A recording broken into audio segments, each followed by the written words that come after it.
Last class में आपने सीखा था कंप्यूटर क्या है, व्हाट इज डेटा, बूटी कितने प्रकार के होते हैं, यूज ऑफ कंप्यूटर और वर्किंग ऑफ कंप्यूटर, है ना।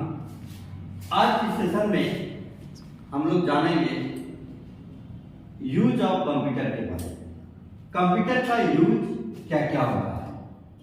तो यहाँ पे आप देख सकते हैं, पहला हम लिखे हैं कॉमर्शियल फील्ड, फर्स्ट है कॉमर्शियल फील्ड। तो हमारा कंप्यूटर कॉमर्शियली बहुत अधिक यूज हो रहा है वर्तमान समय में। कॉमर्शियल फील्ड कहने का मतलब है व्यापारिक क्षेत्र, वैसा कोई भी जगह जिस जगह भी कंप्यूटर के द्वारा ट्रांजैक्शन बोले तो रुपया पैसा का लेन देन, रुपये पैसे के लेन देन का हिसाब किताब कंप्यूटर के द्वारा रखा जाता है, वो कहा जाता है कॉमर्शियल फील्ड। चाहे बड़ी बड़ी कंपनी हो या शेयर मार्केट हो या फिर छोटा मोटा दुकान ही क्यों ना हो, कि हर जगह पे आज के समय में कंप्यूटर के द्वारा ही रुपये पैसे का ट्रांजैक्शन का हिसाब किताब रखा जाता है। तो वो सारा फील्ड है कॉमर्शियल फील्ड, और कॉमर्शियल फील्ड में कंप्यूटर की बहुत उपयोगिता है। आप यहाँ पे देख सकते हैं, दूसरा हम लिखे हैं टेलीकम्युनिकेशन। टेलीकम्युनिकेशन का मतलब होता है दूरसंचार। तो दूरसंचार में भी कंप्यूटर का बहुत ज्यादा यूज होता है। जैसे अभी आप मोबाइल यूज करते हैं, हम मोबाइल जब आप यूज करते हैं तो आप देखेंगे जब आप कॉल करते हैं, अगले का फोन अगर स्विच ऑफ है तो उसका मैसेज आ जाता है, यदि उसका फोन बिजी है तो उसका भी मैसेज आ जाता है, यदि आप कॉल करते हैं वो नेटवर्क एरिया से बाहर है उसका भी मैसेज आता है कि नेटवर्क एरिया से बाहर है साहब। अगर आपका कॉल लगा वो रिसीव नहीं करते हैं तो भी वहां से एक मैसेज आता है, जिस उपभोक्ता से आप संपर्क करना चाहते हैं वो अभी कॉल रिसीव नहीं कर रहे हैं। अगर फोन बंद होता है तो उसका भी मैसेज आ जाता है। अगर रिचार्ज खत्म हो गया, है ना, अगर रिचार्ज खत्म हो गया तो उसका भी मैसेज आ जाता है।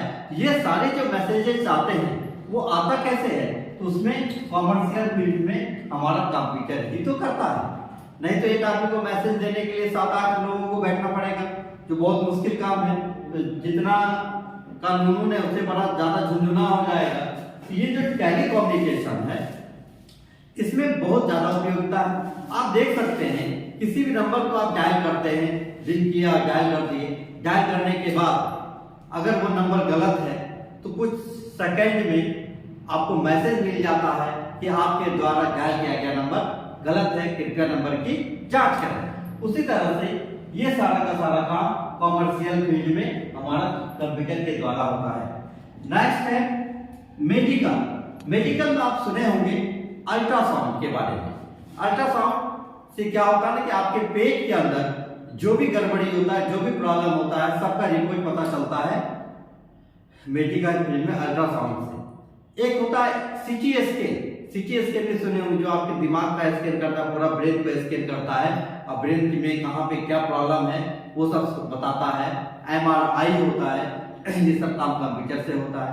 इतना ही नहीं, आपके पूरे बॉडी को भी स्कैन करता है, जो स्कैन कहलाता है, और आपके बॉडी के किस पार्ट में कौन सा डिजीज है उसका भी रिपोर्ट आता है। और इतना ही नहीं, किस बीमारी के लिए कौन सा मेडिसिन आपको यूज करना है उसका भी रिपोर्ट आता है स्कैनिंग में। और उससे भी बढ़ करके एक और रिपोर्ट आता है स्कैनिंग में कि कौन कौन सा मेडिसिन आपके बॉडी को रिएक्शन करेगा, उसका भी रिपोर्ट आता है स्कैनिंग में। तो इस तरह से हम लोग देखते हैं तो पाते हैं कि कंप्यूटर हमारी जान की भी रक्षा करता है। जिस दवाई के बारे में आपको पता होगा कि आप उसको खाएंगे तो मर जाएंगे, वो रिएक्शन करेगा, आप उसको लीजिएगा क्या, गलती से यूज नहीं कीजिएगा।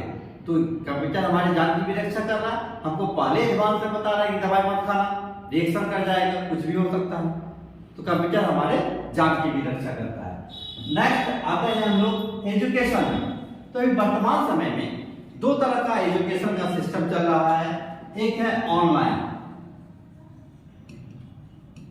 और दूसरा है ऑफलाइन।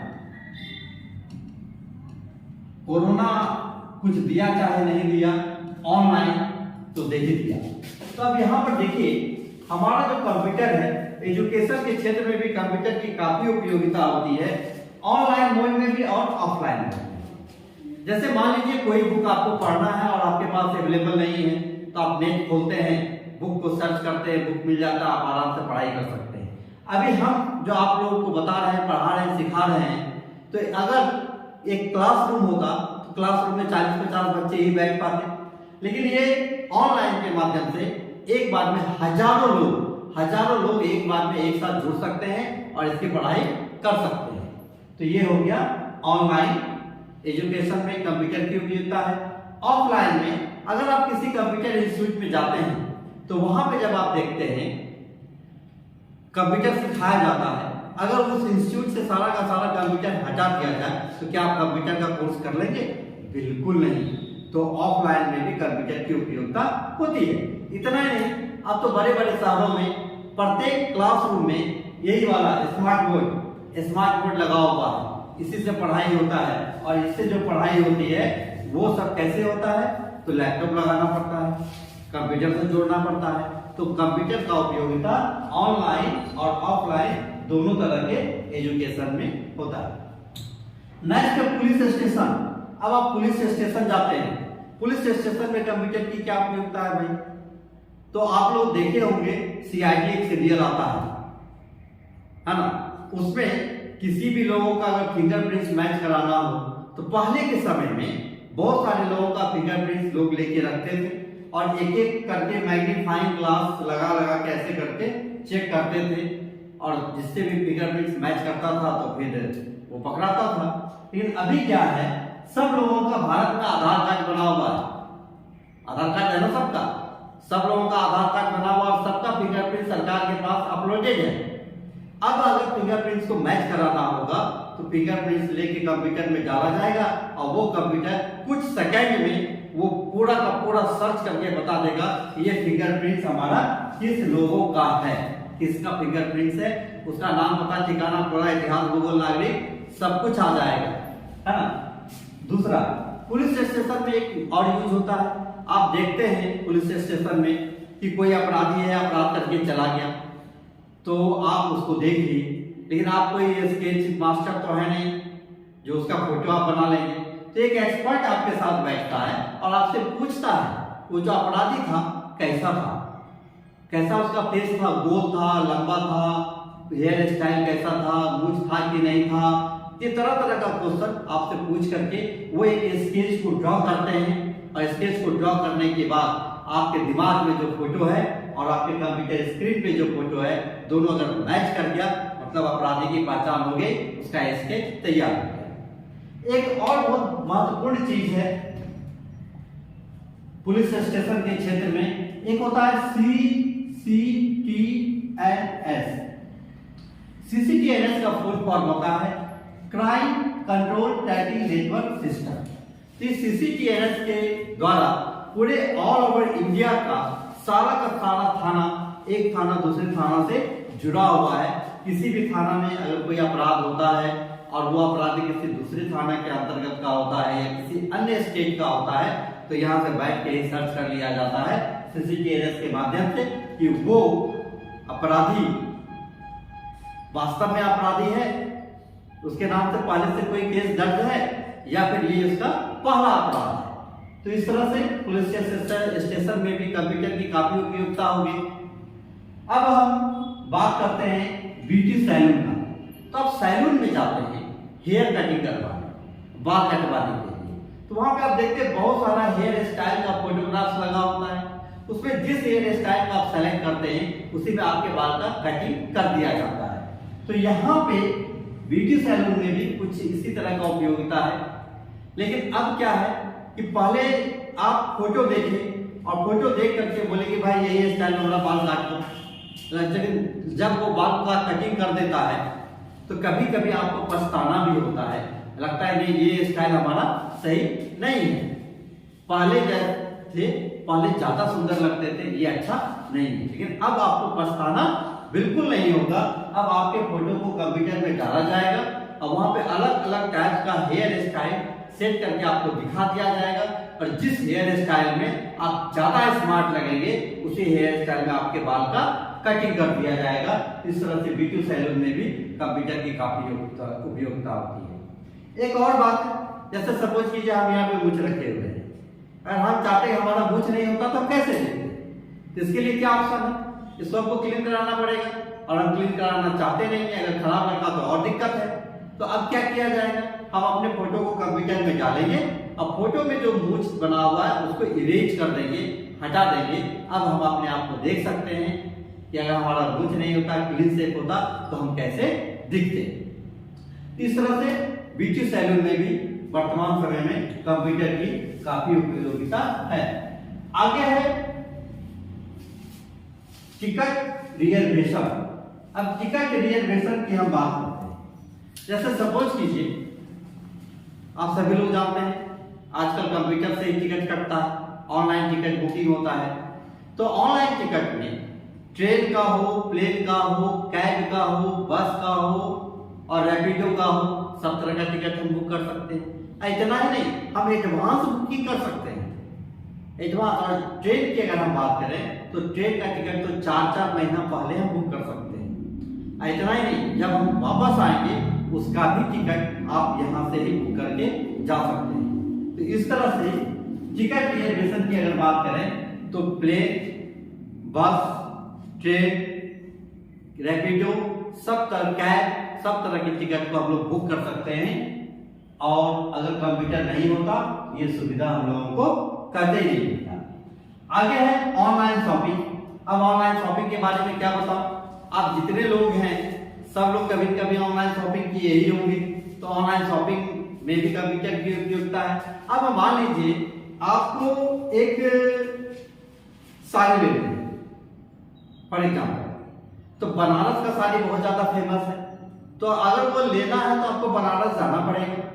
बनारस जाने आने में समय भी लगेगा और पैसा भी खर्च होगा, और लेकिन आप घर बैठे मोबाइल से, कंप्यूटर के माध्यम से वहां पर के शॉप पे जो भी सामान है, जो भी साड़ी है उसको आप देख सकते हैं और वहां से आप डायरेक्ट परचेज कर सकते हैं। वहां से आपके पास, आपके घर तक वो सामान आ जाता है, कोई भी सामान आ जाता है। तो इस तरह से ऑनलाइन शॉपिंग में भी कंप्यूटर की बहुत बड़ी उपयोगिता है।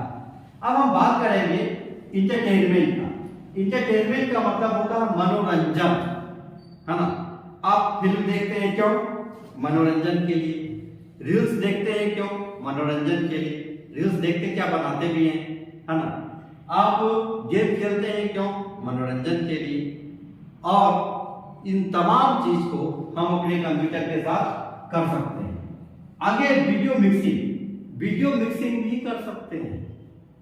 तो जो भी वीडियो बनता है, आप देखते हैं ना शादी वगैरह में, मैरिज वगैरह में जो भी वीडियो बनता है उसको मिक्सिंग करके लाता है और क्या करता है ना कि दूल्हा दुल्हन को हेलीकॉप्टर से भेज देता है, जबकि हेलीकॉप्टर का गेट भी दूल्हा दुल्हन नहीं छुआ होता है, लेकिन पता चला कि हेलीकॉप्टर से जा रहा है ना। तो इस तरह से भी वीडियो मिक्सिंग में भी कंप्यूटर की बहुत बड़ी उपयोगिता है। तो चलिए, ये था यूज ऑफ कंप्यूटर। अब हम आगे बात करेंगे यूज के बाद हिस्ट्री ऑफ कंप्यूटर, कंप्यूटर के इतिहास के बारे में, है ना। हिस्ट्री ऑफ कंप्यूटर, या इसको एवोल्यूशन ऑफ कंप्यूटर भी कहते हैं। तो एवोल्यूशन ऑफ कंप्यूटर भी कहते हैं। तो कंप्यूटर का इतिहास के बारे में मैं बता दूं, ये इतिहास है, हिस्ट्री है। हिस्ट्री का मतलब ये होता है इतिहास, और इतिहास का मतलब तो आप जानते ही हैं, इति जो इतिहास मैंने कहानी, जो बीती हुई कहानी है वही इतिहास है। तो इस सेशन में हम अभी बात करेंगे कंप्यूटर के इतिहास के बारे में, कंप्यूटर के कहानी के बारे में। तो कहानी सुनने के लिए आप सभी लोग रेडी हैं? बिल्कुल रेडी है। कहानी सुनना किसको पसंद नहीं है ना। तो ये जो कहानी हम सुनाने जा रहे हैं, ये कहानी कंप्यूटर की कहानी है, और कंप्यूटर की कहानी बहुत पुरानी है। कंप्यूटर का इतिहास उस समय से जुड़ा हुआ है जब हम लोग आदि मानव हुआ करते थे। आदि मानव समझते हैं? Ancient man. आदि मानव उस समय के मानव को कहा जाता है जिस समय के लोगों का मुख्य पेशा शिकार करना होता था, कृषि का विकास नहीं हुआ था, सभ्यता हमारी विकसित नहीं हुई थी।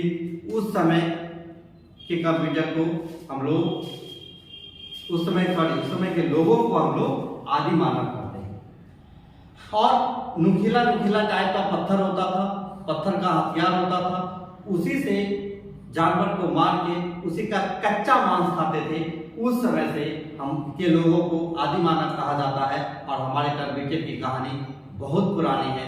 हमारा कर्वेचर का इतिहास हमारे आदि मानव से जुड़ा हुआ है। तो दोस्तों, पहले जब लोग शिकार के लिए जाते थे, कभी कभी ऐसा भी होता होगा कि जो लोग शिकार के लिए जाते हैं वो खुद भी शिकार हो जाया करते होंगे। आज देखिए अपने पास इतना अच्छा आधुनिक हथियार है, SLR है, कार्बाइन है, रिवॉल्वर, पिस्टल और पता नहीं क्या क्या है। हम तो कोई हथियार जानते नहीं हैं, लेकिन बहुत तरह का हथियार है। फिर भी आज जो शिकारी जाते हैं शिकार करने, वो भी शिकार हो जाया करते हैं। तो लोग सोचने लगे कि क्या ऐसा कर दिया जाए जिससे कि कल हम जितने थे उतने आज हैं या नहीं, ये हमको पता चले। तो ये सोचते सोचते एक मशीन का आविष्कार, फर्स्ट टाइम स्टोन का यूज होना शुरू हो गया। स्टोन मतलब पत्थर। तो जब सुबह सब लोग शिकार के लिए गए, शाम को जब हम लोग वापस आए शिकार करके, तो हम अगर वापस आए तो हम एक स्टोन को लेके आए, एक जगह पे रख दिए। आप आए, आप भी एक स्टोन उठा के लाए, दूसरे एक जगह पे रख दिए। इस तरह से सारे लोगों ने किया। और फिर अगले दिन सब लोग शिकार के लिए चले गए। शाम को जब हम वापस आए तो हम अपना हिस्से का एक स्टोन इधर से उठा के उधर रख दिए, फिर दूसरा स्टोन इधर से उठा के उधर रख दिए, फिर तीसरा आदमी आया, तीसरा स्टोन उठा के इधर से उधर रख दिया। इस तरह से अगर यहाँ का सारा स्टोन वहां चला गया, इसका मतलब है कल हम जितने थे उतने आज भी हैं। कोई ऐसा अगर कोई स्टोन वहां रह गया, इसका ये मतलब है कोई ऐसा था जो कल हमारे साथ था लेकिन आज हमारे साथ नहीं। तो ये जानकारी मिल गई। तो यहां से गिनती प्रारंभ हो गया, काउंटिंग स्टार्ट हो गया। अब ये जब गिनती प्रारंभ हो गया, ये चलता गया, बहुत लंबे समय तक स्टोन वाला कहानी चला। लेकिन पॉपुलेशन बढ़ना तो बंद नहीं हुआ, पॉपुलेशन बढ़ता गया। अब इतना अधिक पॉपुलेशन हो गया कि स्टोन से काउंटिंग कर पाना मुश्किल होने लगा। तब स्टिक का यूज होना शुरू हो गया। स्टिक तो समझते ही है सब, स्टिक माने छड़ी, कभी न कभी तो लगा ही होगा, इसलिए सब लोग जानते हैं स्टिक। अब क्या हुआ, जब 10 स्टोन को हटाया गया तो उसके बदले में एक स्टिक को रख दिया। 10 स्टोन हटा, उसके बदले में एक छड़ी रख दी। फिर जब 10 स्टोन उधर से इधर आया तो दूसरा स्टिक रख दिए। फिर जब 10 स्टोन उधर से इधर आया तो फिर तीसरा रख दिए। फिर जब 10 स्टोन इधर से उधर गया तो चौथा रख दिए। अब अगर 100 आदमी का गिनती करना है तो मात्र 10 स्टोन और 10 स्टिक से हम लोग 100 आदमी का काउंटिंग कर सकते हैं। ये आसान हो गया। अब लेकिन पॉपुलेशन बढ़ना तो बंद नहीं हुआ, पॉपुलेशन बढ़ता गया। अब इतना अधिक पॉपुलेशन हो गया कि स्टोन से भी काउंटिंग कर पाना मुश्किल होने लगा। तब जाके एक यंत्र का आविष्कार हुआ जिसका नाम था एबेकस। शायद आप लोग एबेकस देखे होंगे, अगर नहीं देखे हैं तो मैं डायग्राम बना के आप लोगों को दिखाता हूं एबेकस। तो देखिए ये है आपका एबेकस, और एबेकस एक ऐसा यंत्र है जिसका उपयोग हर घरों में हुआ है, इवन आप लोग भी किए हैं। दुनिया का कोई भी ऐसा घर नहीं है जिस घर में कि एबेकस का यूज नहीं किया गया हो या नहीं होता हो। ये देखिए एबेकस, ये वाला जो फ्रेम है इसको क्ले बोर्ड कहते हैं। क्ले बोर्ड का मतलब ये होता है फ्रेम, और ये जो गोल गोल ऐसा दिख रहा है ये वाला, ये कहलाता है बीड्स, और बीड्स का मतलब होता है मोती से, है ना। और ये जो दिख रहा है ये है वायर। वायर का मतलब तार होता है ना। तो ये एक बार फिर से इसको ले लें, डिलीट हो गया था।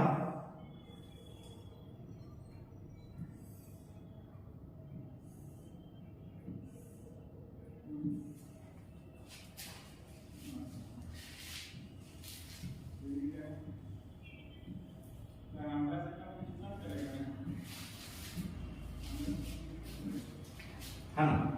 तो ये फ्रेम जो दिख रहा है ये क्ले बोर्ड, ये हो गया वायर, और ये हो गया बीड्स। बीड्स का मतलब होता है मोती। और ये वाला जो जगह है ये कहलाता है रीड एंड राइट स्पेस, लिखने और पढ़ने का जगह। अब देखिए एबेकस से काउंटिंग कैसे होता था। तो अभी हम बताए 10 स्टोन के स्टोन इक्वल्स टू 1 स्टिक और 10 स्टिक इक्वल्स टू 1 वीक और 10 वीक्स इक्वल्स टू 1 मार्क। जब देखिए जब 10 स्टोन को हटाए तो एक स्टिक को रखिए, फिर जब 10 स्टिक हो गया तो एक मोती को यहाँ पर ऐसे खिसका लिए, और जब 10 मोती हो गया तो यहाँ पे इस तरह का एक मार्क। इसी प्रोसेस को फिर से किए तो दूसरा मार्क लगा, तीसरा लगा, चौथा लगा, पांचवें में इसको क्रॉस कर दिया। तो निश्चित रूप से आप इस मार्क को आप पहचान ही गए होंगे। ये जो मार्क है हिंदी में कहते हैं इसको मिलान चिन्ह, अंग्रेजी में टैली मार्क, मैथमेटिक्स में जरूर आप पढ़े होंगे। अब देखिए इसमें 5 लाइन है, 4 लाइन यूं वर्टिकल है और एक क्रॉस किया हुआ है। तो इससे हम कितना आसानी से 5000 आदमी का क्वांटिटी कर लिए। 5000 क्योंकि 10 स्टोन बराबर 10 आदमी, एक छड़ी हो गया 10 आदमी के बराबर, 10 छड़ी हो गया 100 आदमी के बराबर, मतलब एक मोती 100 आदमी के बराबर, तो 10 मोती 1000 और एक मार्क 1000 के बराबर है, मतलब 1000 आदमी का हम लोग काउंटिंग 5000 आदमी का काउंटिंग बहुत ही आसानी से कर सकते हैं। अगर और भी चाहे तो और भी कर सकते हैं क्या? बिल्कुल कर सकते हैं इस तरह से। तो बहुत सारे लोगों का हम लोग काउंटिंग कर सकते हैं एबेकस से। अब हम लोग जानेंगे कि एबेकस है क्या। तो देखिए यहाँ लिखा है abacus is the first calculating device which is invented by China in 3000 BC। Abacus दुनिया का पहला गणना करने का यंत्र है जिसका आविष्कार चाइना में हुआ था। और कब हुआ था? 3000 BC, 3000 BC। BC क्या होता है? बिफोर क्राइस्ट कहते हैं, मतलब ईसा मसीह के जन्म के पहले के समय को BC कहा जाता है। और ये एबेकस का आविष्कार चाइना में हुआ था। कहाँ हुआ था? एबेकस का आविष्कार चाइना में हुआ था। कब हुआ था? तो 3000 BC में हुआ था। इसके बाद आ जाता है लॉग, है ना? लॉग भी पढ़े होंगे मैथमेटिक्स में। लॉग का बहुत सारा फॉर्मूला होता है। log e to the power x is equal to 1/x, इस तरह का बहुत सारा फॉर्मूला होता है लॉग का। तो लॉग का आविष्कार 1550 से लेके 1617 ईस्वी के बीच में हुआ था और इसका आविष्कार किए थे कौन? जॉन नेपियर साहब। जॉन नेपियर साहब इसका आविष्कार किया। तो लॉग का आविष्कार हो गया 1550 से लेके 1617 ईस्वी के बीच में, और ये आविष्कार किए थे जॉन नेपियर साहब। लॉग के बाद हम लोग आते हैं पास्कल एडी मशीन। तो पास्कल एडी मशीन के बारे में कहा जाता है,